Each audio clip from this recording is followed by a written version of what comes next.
馬場嘅內圍咧就係一個運動場嚟嘅，裡面有好多個足球場啦，亦都有一啲緩跑徑啦，係我哋街坊咧就會好中意去嗰度做運動咁樣樣。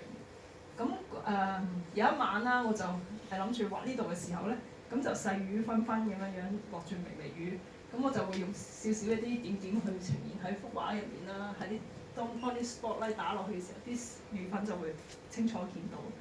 咁咧，佢裏面嘅球場咧，去到夜晚就好多活動嘅，即係女子足球又有啊，又或者一啲曲棍球啊，或者一啲欖球，美式足球亦都有。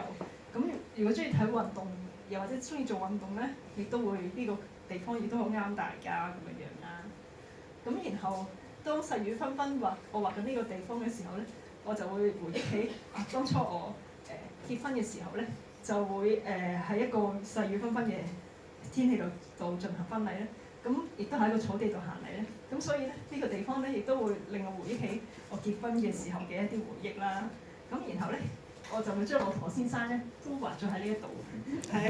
係婚紗同埋西裝咁樣樣，好含蓄咁樣放喺幅畫裏面。咁有時我啲畫咧都有呢啲彩蛋，大家都可以自己去發現下啦，係啦。咁係啦，就係咁啦。